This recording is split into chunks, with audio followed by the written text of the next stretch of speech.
hope everybody had a great holiday and New Year's. And I am back. Just cleaned the house up from Christmas. And I've got all my furry people behind me sleeping. Today, what I thought I would do, we were working on the chimp last few weeks, but I've put that away. And what I did do, because my bun, I took a whole bunch of photos of my beautiful bunny. She is getting up there in age, and I thought, well, it would be fun to kind of show you how I started drawing. So I decided to take some photos of Bun, and there's so many great ones. She's adorable. I gotta show you this video. Oh wait, it's back this way. I'm gonna find a picture of Bun and then just show you how I start a drawing. She is too cute. This is her sniffing the iPad. Oh my gosh. Look at this. Oh! Getting cuddles from Ozzy.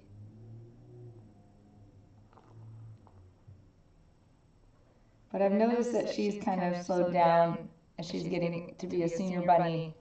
So I want to start a drawing of her. She just loves the attention. She's so cute. Anyways, so I took a whole bunch of great photos. Let me see which one I should draw. Kind of like that one. She looks very regal in that one. And look at all this great texture in her fur. That one's pretty too. Oh, that one, she's almost asleep. Oh, she's so cute. These are fun too. Let's see.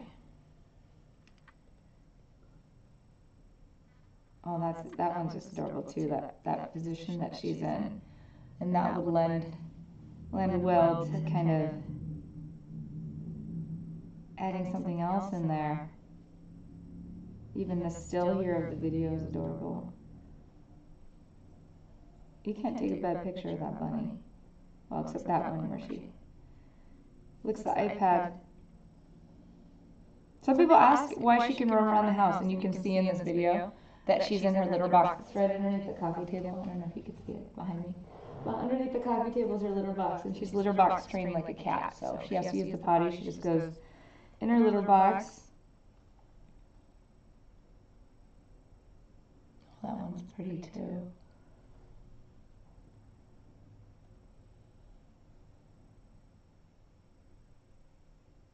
Okay, I think I'm going to go back and do the ones where she was looking very regal, kind of in the sunlight. So when I start my drawings, a lot of times I start, I think that one. I think this one. I really like this one. When I start my drawings, I use sometimes photo reference. So I have a friend who's a photographer. I go online, I look in books, and I try to find, so say I want to draw a tiger. I go and I find as many pictures of tigers as possible. I kind of study the tigers, look at them online. And then I start to pick, maybe like narrow it down to 10, 15 photo references. So when I'm drawing, I'm sometimes looking up to 15, 20 pictures of whatever it is I'm drawing. And then to draw it into the space, I could do it several different ways, because it's rare that you're going to get a tiger to, like, for one of mine, a tiger's like falling into a pool. So I don't know how I would actually get that to happen in real life. So what I did is looked at tons of pictures of tigers and then photographed my daughter jumping into a pool and kind of superimposed that form onto the tiger.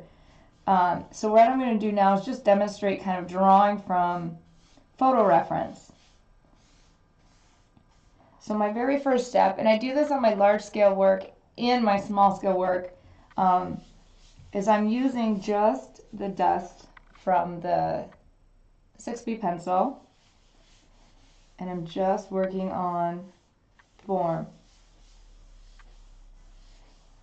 What's nice about this is kind of see where I want it on the page, kind of see the shape. If I'm doing multiple animals or multiple figure composition, this part allows me to kind of move it around. But since I'm just doing a simple one figure composition for now. So that's kind of right there, step one. Doesn't look like much yet, but it will definitely change.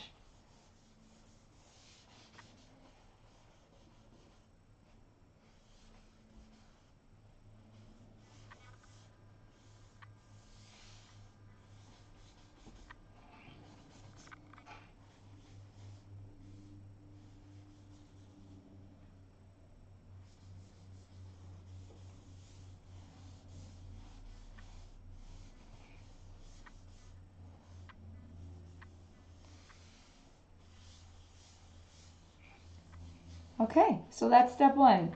Pretty simple, just a tonal kind of shape that I'll be working on.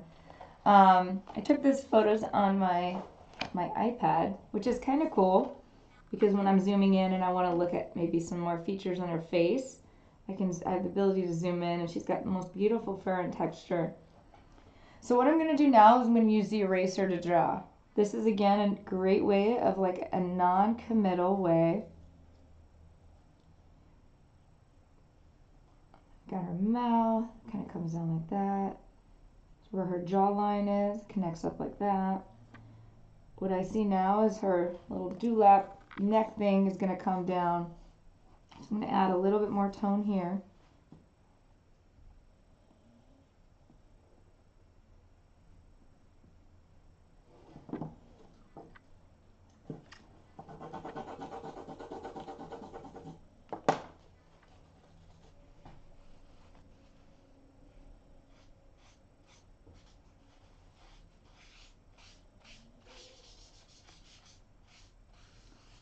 Down that.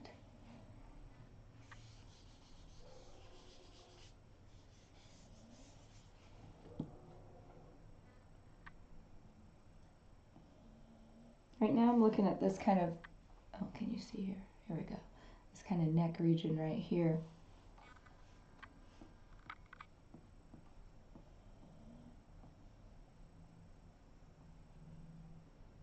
This is kind of her front leg area here, kind of the foot here, belly area here,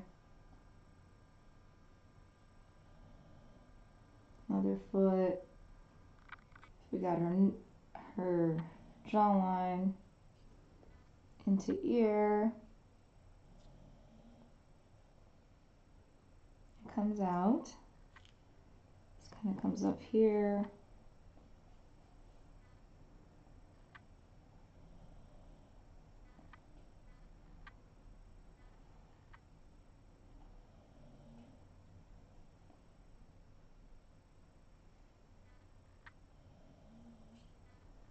Now in this photo of her, I don't see her other ear because it's down, but I could quite easily, if I want to, add the other ear there, but I'm going to leave that off the table for now. Because I am drawing Bun, but then I'm going to draw a composition around Bun. I have a couple ideas that I'm still hashing out before I say anything.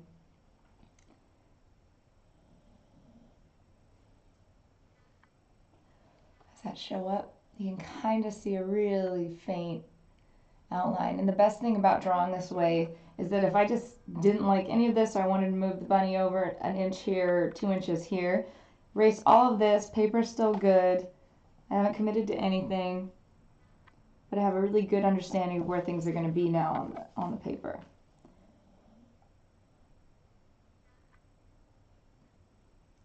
Okay, got her eye. Bunnies have the most beautiful eyes, really big.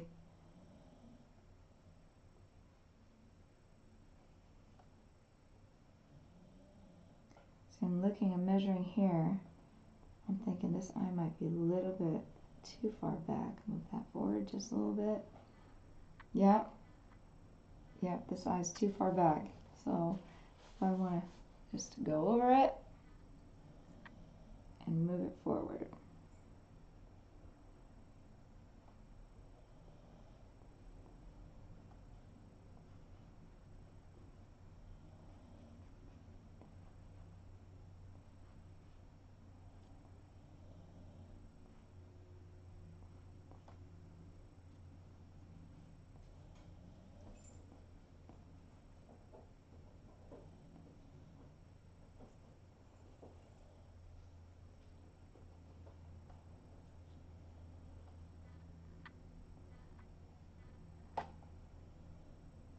Okay, so I moved this one forward. Got a cute little nose here. This is where her whiskers would be right there. A little mouth. So that's the beginning sketch. That would be all the information I know in my drawing. I can take a look at this now and decide, is this something I want to go forward with, or do I want to move it? Or if I'm going to add another main figure, which I'm not going to do right now, but I will be adding to it later. And now is the actual pencil part. Oh, I have a reminder. Let me see.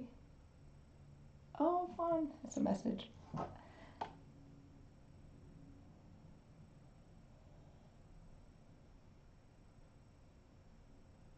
Oh, that's a cool message. Oh my gosh, okay, I'm not going to be rude. I'll read the rest of it later. Okay, so now I'm going to go in. And I love to start with the face, and now it's like my favorite thing. So I'm going to kind of start. And this is the cool part about the iPad, is I'm going to zoom in on the eye. And because I very much want this to look specifically like my bun, I'm going to be using the photo reference more than I would be if I was just using a regular bunny ear or an owl or something for a drawing. I would be putting more personal touches on it. Sorry, new messages. But since I specifically am drawing a portrait of my bun, I really want the likeness to be there.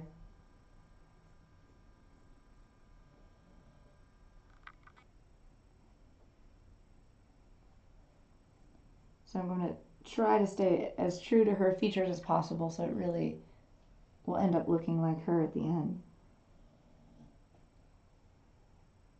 And Bun loves other animals, so I'm going to include a lot of other animals in here. She's so cute. I don't know if you can hear the dog snoring behind me, but they're on the couch and Bun's on the corner. They're debating whether or not she's going to jump up there with them and go to sleep or sleep on the rug. Sometimes she goes up there, sometimes she doesn't. She's very much cat-like in her personality.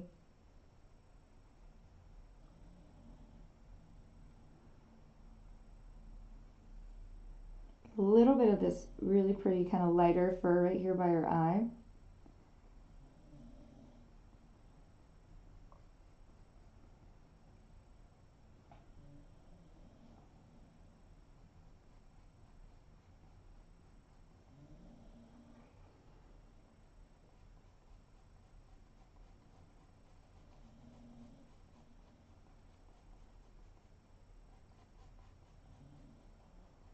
Sometimes at this stage too, I end up moving stuff around because when I start looking at the details, I realize how far things actually are and that my calculations were off.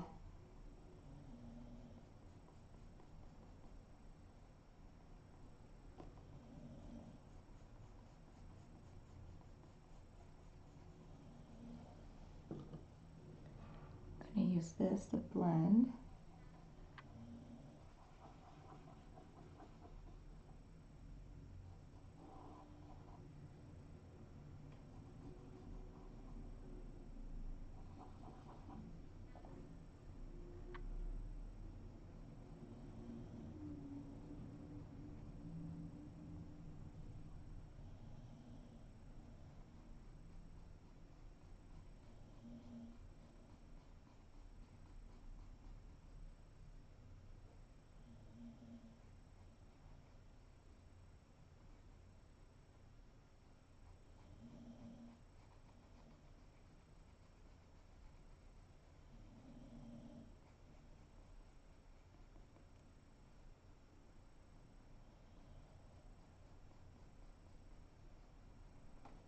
Kind of building up layers around her eyes.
she is.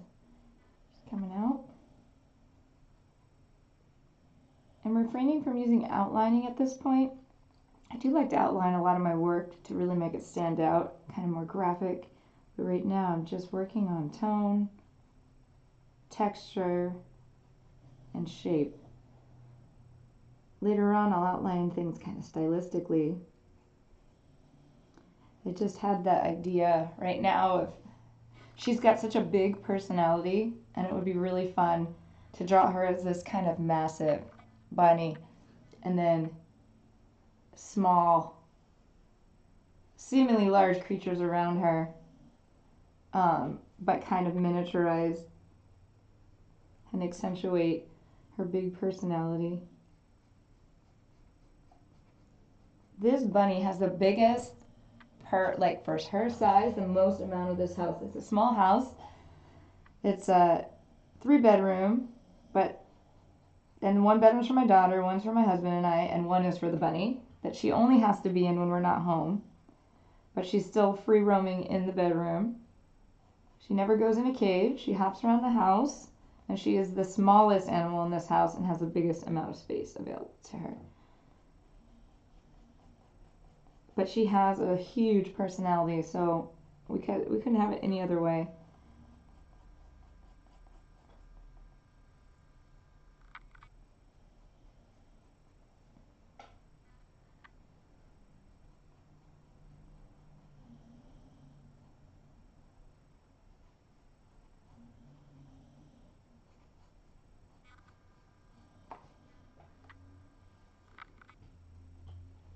I realized I draw a lot over my drawing with my hand, and could see the smudging starting to build up.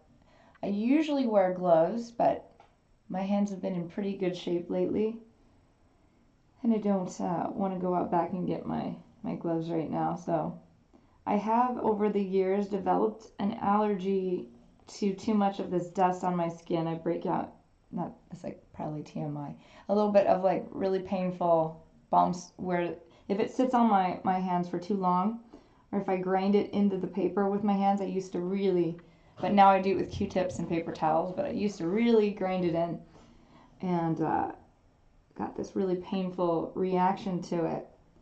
So I've learned to kind of take it easy on my skin and to wear gloves or some kind of protective, even if it means getting a paper towel or something to rest my hand on, just to like minimize my exposure. But it's also good, I don't know, if you like to draw and you have it all like sweaty or oily hands or some kind of residue from food, you don't even know it, but it's kind of getting into the fibers of the paper. When you use a good quality paper, things tend to soak in, so you won't even know it. But you know, as you get down to a certain point, like the pencil won't even go over it because the oils from your hand have kind of sealed the pores of the paper, and then you can't draw properly there, which is kind of it's a drawer's problem. So it is good to kind of keep your skin off the direct contact of the paper.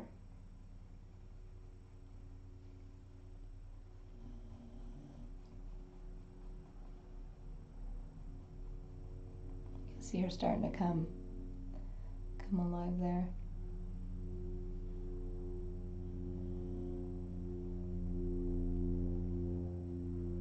She's got kind of this cheek that overlaps, comes down a little bit more, it gets lightens up here. This is kind of the overhang here of her neck, right here.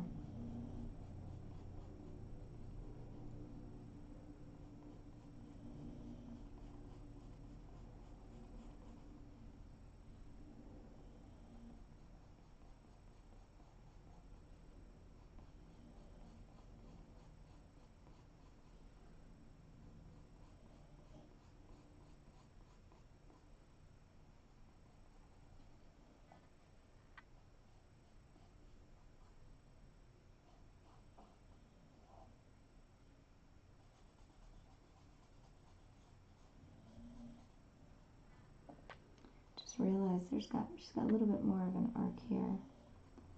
I'll bring that up just a little bit.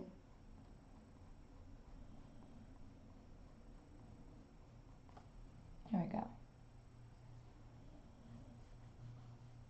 There we go. Okay. Following her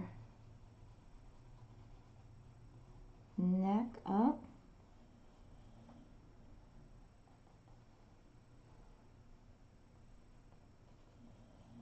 Got so many interesting little folds.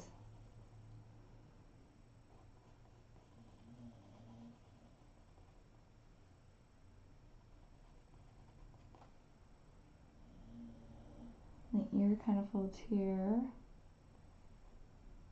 down like that. That's kind of this part right here.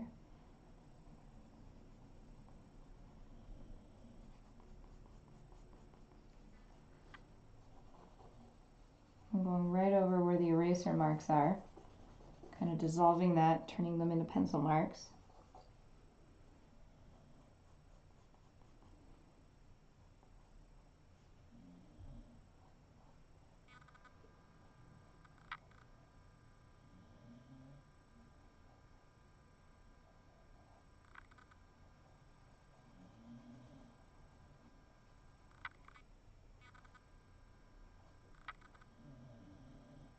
Let's see. I think I started that too far over. Let's erase that and look. Let me see. Yeah. I think I could start it back just a bit.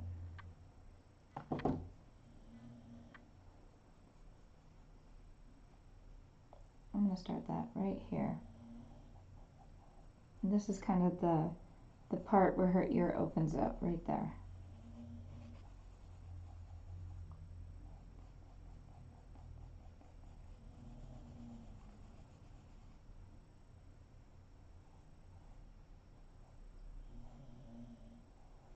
There we go.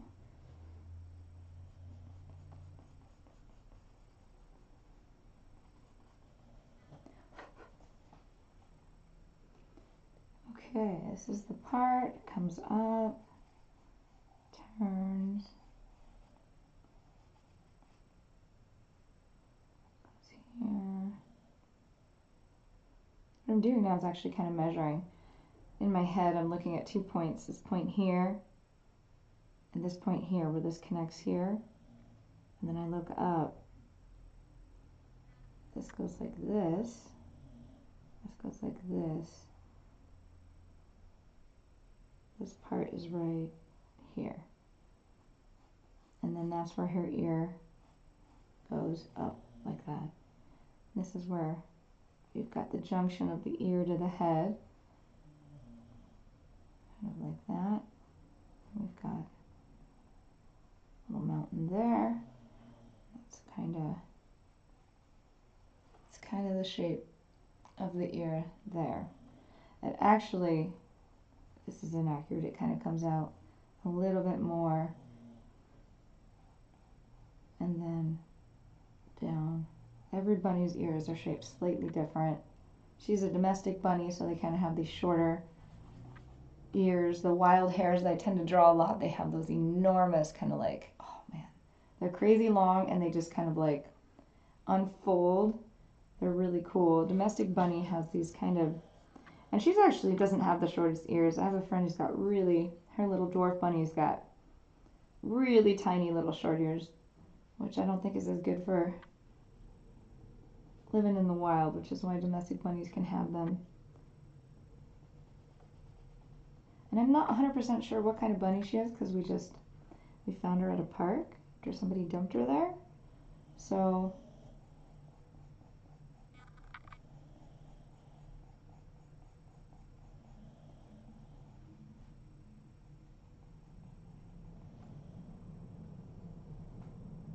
let's see.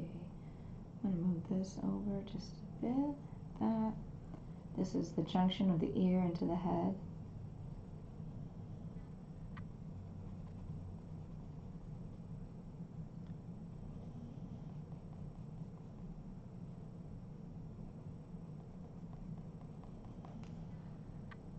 So right now all I'm doing is just rendering. This is a skill. It's not a super creative one, but it's obviously very important.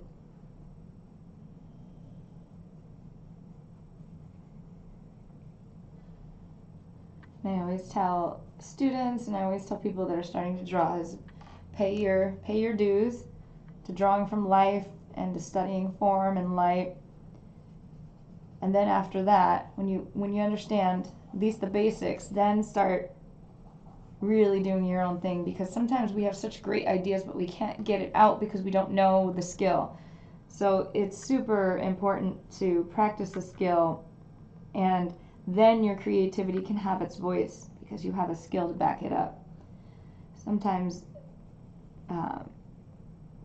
there's so many great ideas, but I used to get super frustrated before I had the skills to back it up of making them, bringing them into the world the way that I saw them in my head. So there was no shortcut to just taking life drawing, life painting, drawing classes, until I started really being able to translate what was in my head on the paper. And that came from the skill of being able to draw what I see accurately, and then being able to manipulate it to tell my story.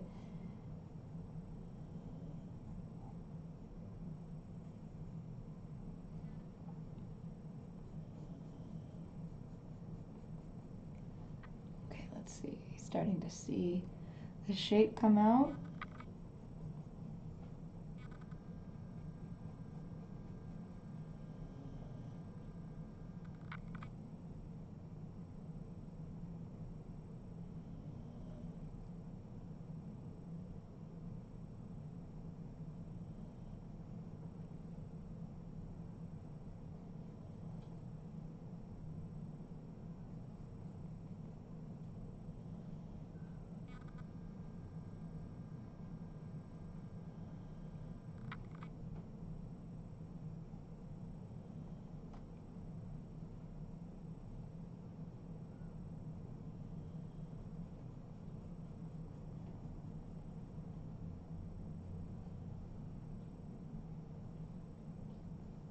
Okay. Notice now, I didn't really actually even see this before, but this darker area comes kind of up, connects to that white under the eye.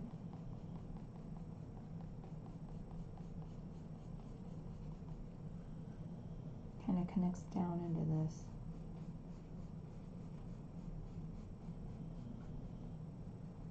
There we go. Yeah, that's starting to show up now. Okay.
This part is what's time consuming, is the building up now of layers of tone. I'm going to kind of tone all of this down, and I'm actually taking away some of the lines now, but I like to build up and build up and build up, and then leave the really light areas without as much tone on them.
coming together.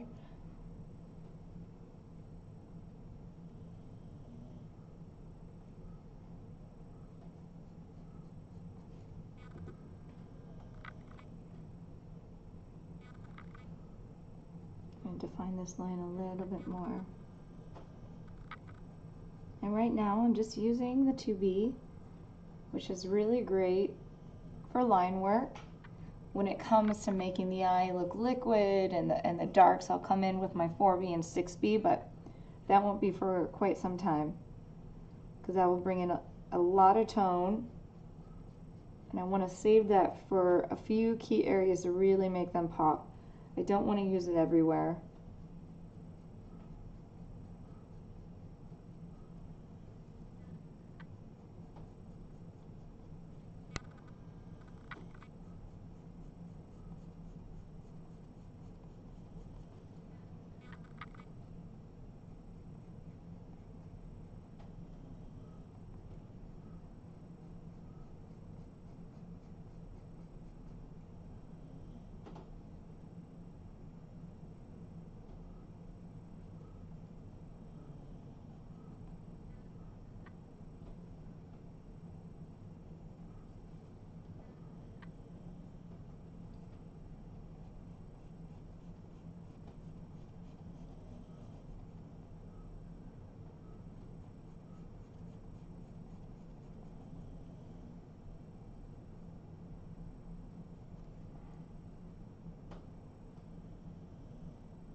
Ah, oh, thank you.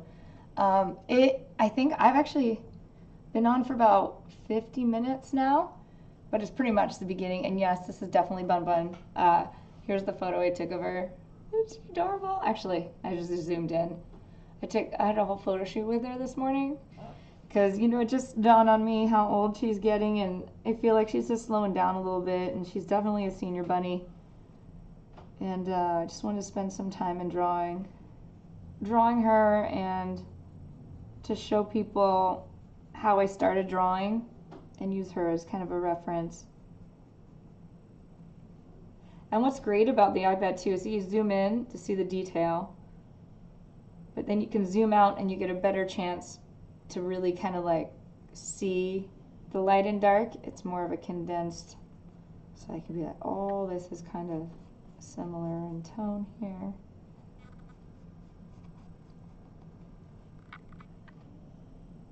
Is it focusing?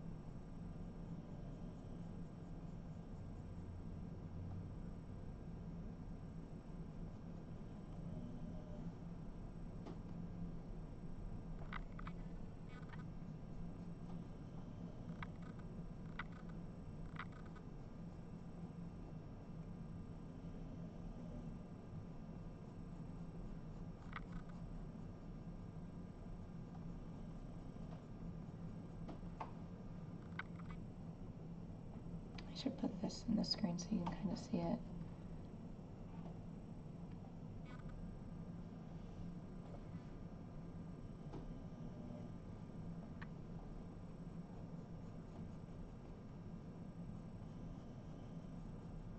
And what's good too, if you're a beginning drawer, you can convert your color photos into black and white, which would probably be easier to see the tone.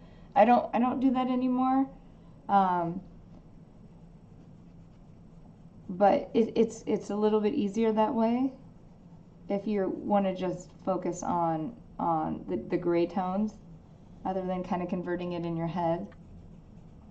She's very monochromatic. It's not too difficult to pick out lights from darks, but sometimes when you're looking at a color image and there's lots of colors, and it's hard for you to really pick out the shadows and the highlights as accurately. So if you're drawing in black and white, converting the image to black and white could be very helpful in the beginning to figure that out.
Okay.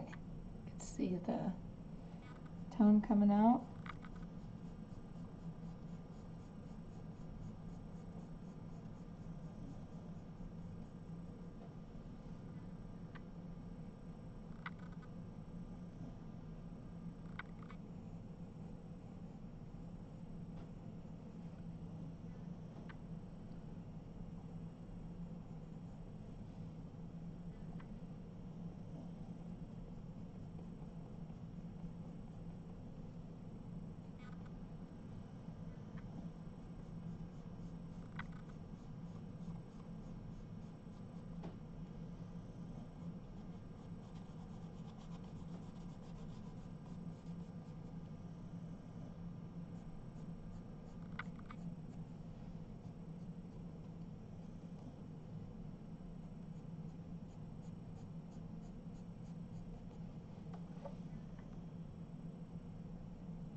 Hey.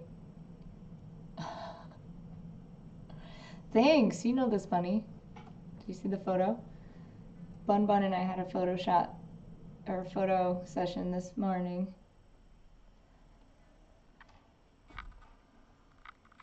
She's a cool bunny. That's what she's doing now. She go up and sleep with the dogs? Where'd you go? Bun Bun. Come on. Bun Bun. Come on, baby. Bun Bun. Come on. What you doing? Oh, your room's closed. Oh, your room was closed. Come say hi to everybody. Here she is. She was in the hallway sleeping, trying to get back in her room, but the door was closed. Bun, this is you.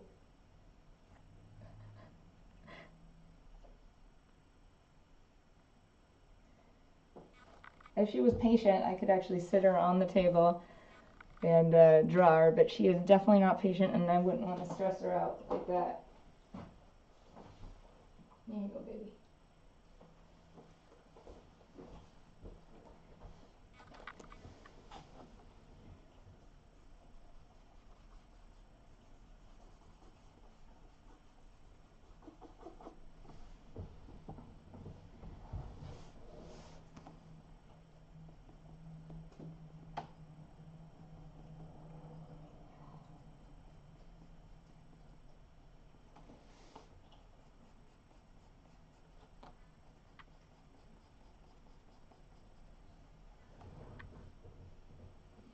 Okay. Oh, she left. Oh, shoot. Did I lose which picture I was on? Which one was it? I took so many pictures of her, and they're all adorable.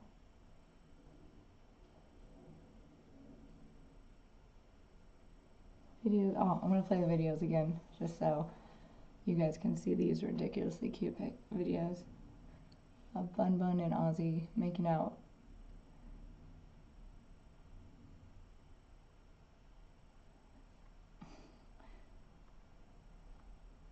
Let's see, is this it? Yeah, I think this is the one I was drawing. Oops, sorry for the shaking.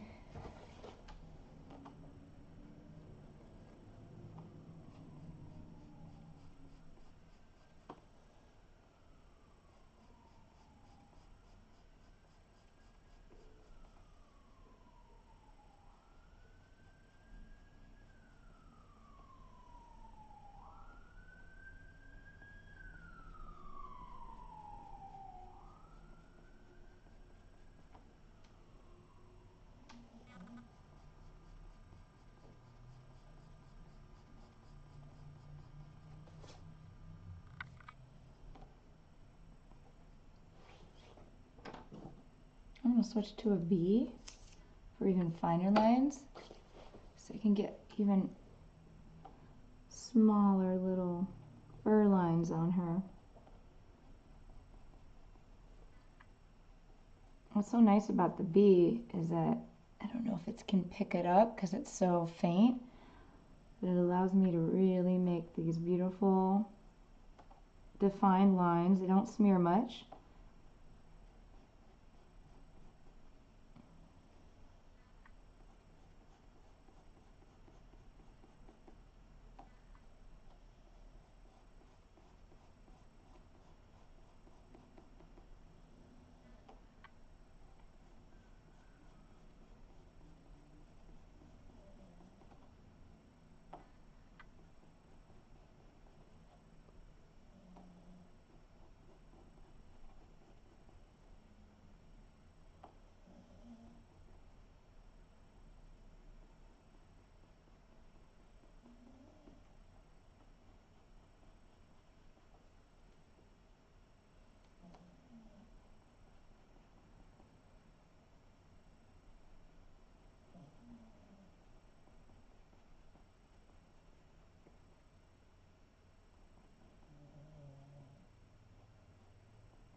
Okay, well, sorry, my voice is still kind of hoarse. I think that's it for today. I'm gonna come back on Thursday. I'm gonna go work in the back studio on this large drawing I'm trying to make some progress on. So thank you for everybody. Oh, oh, hi. It's good to see you, but I have to go now. Yikes. I'm gonna be back on Thursday, probably at 11. I'll announce it. I'm trying to get back into the swing of things after the holidays. So I'll be working on continuing Bun Bun on Thursday, and we'll do something really fun with her. I have a couple ideas, so I'll have it hashed out by Thursday, and then we'll stream again on Thursday. Oh, oh goodness, yeah, I'm sorry. I didn't announce it or anything. I just kind of, I'm slow getting back to things after the holidays.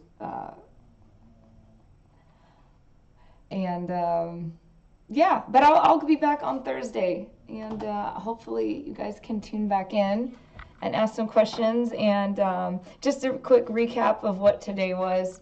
I took some photos of Bun. No, oh, the other one, the chimps, is not done because that's my MO. I have to finish it, but I really wanted to kind of start the new year with something new and show process from the very beginning. So what I did was take some photos of Bun and just kind of showed how I toned the paper and how I drew with the eraser at first to kind of plan my composition, and now I'm kind of in and working on the texture and the hair of Bun.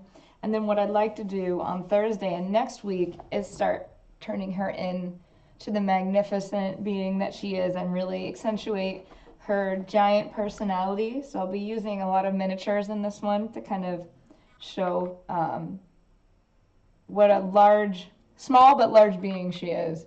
So that's what I'll be working on Thursday and then the following week. And I'll go back to the chimps and we'll finish that. My next show is in April, so all this work has to be done by then. So yeah, so thank you everybody. Happy New Year, and I will see you guys soon.